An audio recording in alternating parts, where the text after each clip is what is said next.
The meeting in the Oval Office on Friday, that hideous capitulation of two toilet rats, Donald Trump and J.D. Vance, to the Russian killer, Vladimir Putin. That capitulation fit Russia's narrative perfectly. That's according to Konstantin Remchikov. He is the editor of the Nezavisimaya Gazeta. Way to go, Malloy. He said to the Washington Post, quote, "We don't even have to step in. We can just retransmit what the Americans are saying," end quote. And this guy, Remchikov, noted that Putin had smartly, that's the word he used, sounds like something the orange rat would say, that Putin had smartly withheld comment on the meeting and could afford to stay silent for now. Well, of course, when you are a fascist dictator and you have a spokesman like the toilet rat Donald Trump who is making your case, you don't have to say a word. You just let... oh, God. You just let Trump continue to do his little squeeze box motions with his hands and insult people who are so much better than he is. Oh, my God. And then his bloated little monkey boy sitting over there on the couch, J.D. Vance. Oh, my God, what a disgusting representative of the American heartland he is, huh? Anyway, Remchikov added this, quote, "The public will conclude that our leaders were correct in their assessment of Zelensky as the leader of Ukraine. This is a huge gift for them," end quote. A huge gift given by the orange rat-faced Donald Trump to every fascist on earth.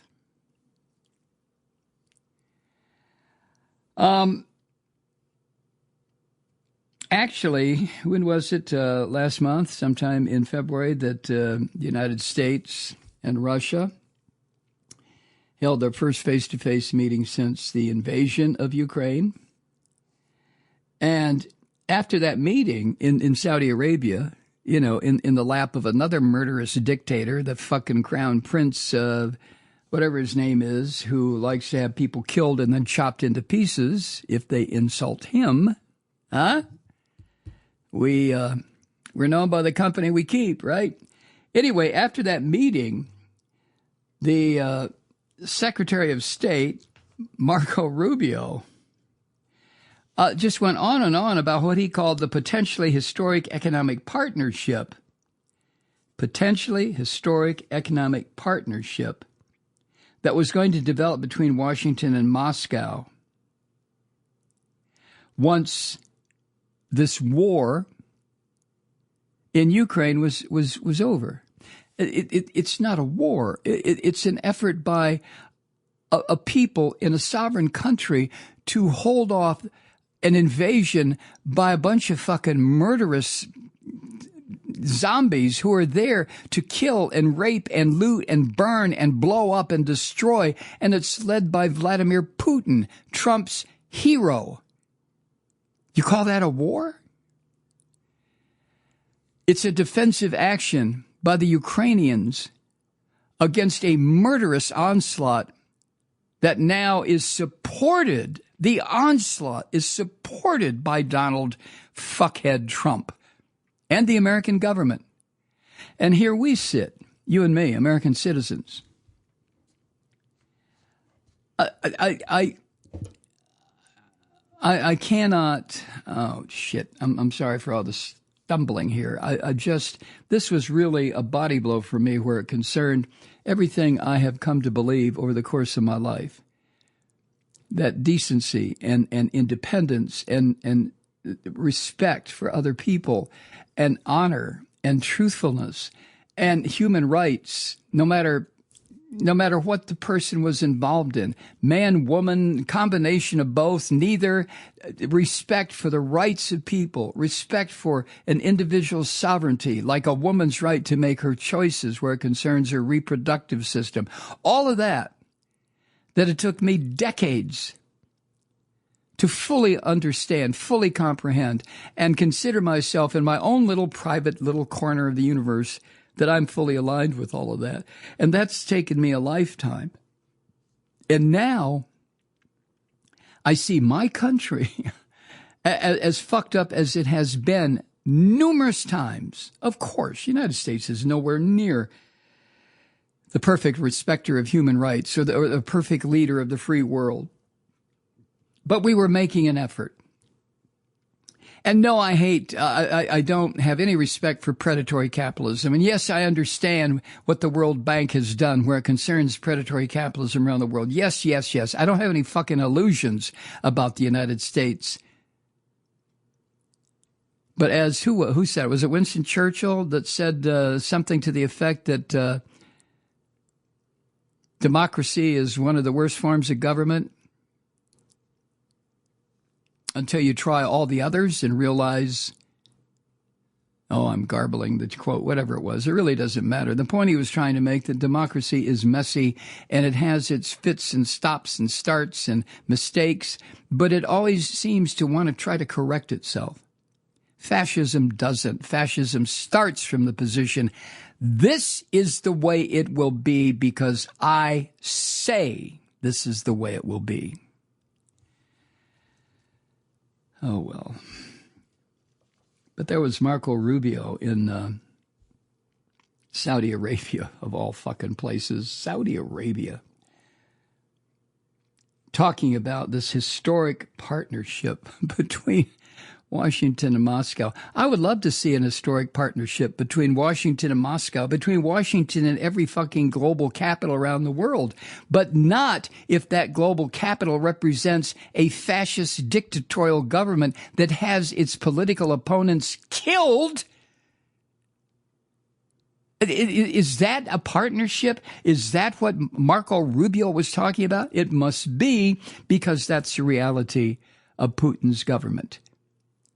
You stand in my way, fucker, I'll let you bitch and complain a little bit, have a few rallies in the streets of various Russian cities, but eventually I will kill your ass because I am Vladimir Putin. How soon before Trump gets to that point? Jesus Christ. And after that bullshit statement from Marco Rubio, Trump spoke about, quote, we're going to try to do some economic deals with Moscow. Jesus Christ.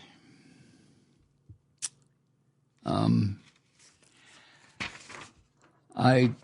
don't know what else to add about my impression of what happened last Friday in the Oval Office, except to say it was just an abomination. It was something I never, honest to God, in my lifetime, I never thought I would see an alignment between the government of the United States and a fascist dictator, murderer like Vladimir Putin's government. I just didn't think that was possible.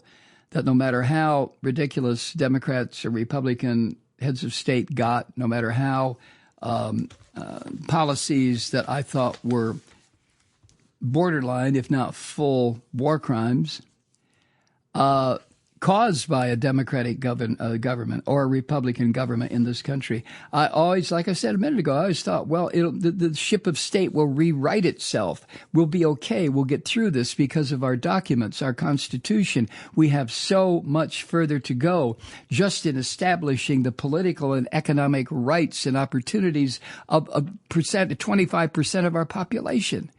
But we'll get there. We're moving in that direction. It's taking forever. It's a slow process. And for the people who are on the shitty end of that slow process, it's almost impossible to deal with. But we'll get there. We'll get there. As long as this orange sewer rat, Donald Trump, is in control of this government, as long as these Christian devils are in control of the legislative branch, we are not going to get there.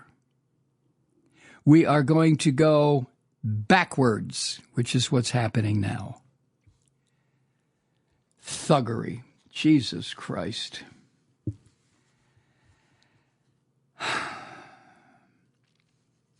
But there they were. Two shameful individuals, Donald Trump and J.D. Vance, taking turns berating President Zelensky. And then my understanding is he was asked to leave, to get out of the house, get the fuck out, don't let the door hit you in the ass. He was there to work on the plans for a ceasefire and to offer the United States the rare minerals deal that Trump demanded. Ed Davey, leader of the Liberal Democrats in the UK, said of the horror that appeared in the United States Oval Office on Friday, he said, quote, "This is thuggery from Trump and Vance, plain and simple." The European Commission President, Ursula von der Leyen, told Zelensky Friday on social media, quote, "Your dignity honors the bravery of the Ukrainian people. Be strong, be brave, be fearless. You are never alone, dear President Volodymyr Zelensky. We will continue working with you for a just and lasting peace." That should have come from the President of the United States, except the President of the United States is a fucking degenerate named Donald Trump, who sat there with his little squeeze box motions of his hands while he berated somebody who has more dignity in his ass than Donald Trump will ever have in his whole bloated fucking body. Zelensky responded to the European Commission President by posting this, quote, "Thank you for your support." And then he shared that same message in response to other comments from the presidents of the European Council and Parliament, European Parliament, as well as leaders in Austria,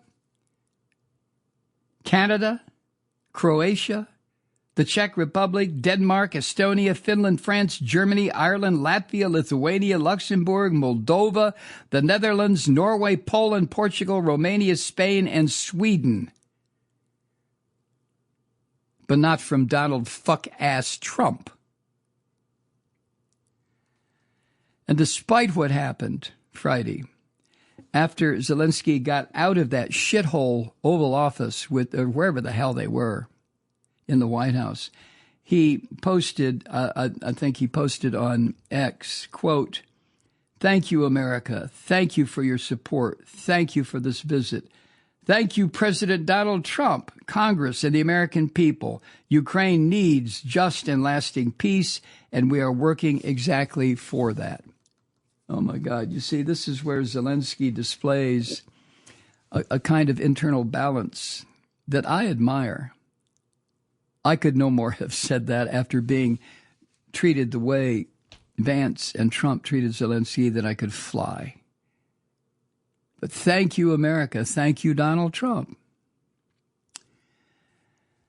Hi, Truth Seekers. Mike Malloy here. You know, the Progressive Voices Network brings you commercial-free commentary from today's leading progressive radio hosts and pundits, like me, Mike Malloy, 24 hours a day. I'm not your typical old guy from the 80s or the 90s talk radio host, and Progressive Voices is not your typical talk radio network. It's a listener-supported nonprofit with no corporate control whatsoever over our broadcast. So hosts like me, Mike Malloy, are free to rant and scream and carry on about whatever we like. We're often controversial, but we're never boring. Weeknights, 9 p.m. in the East, 6 p.m. in the West on the Progressive Voices Network. Always progressive, always on. I'm Mike Malloy. Keep it lit.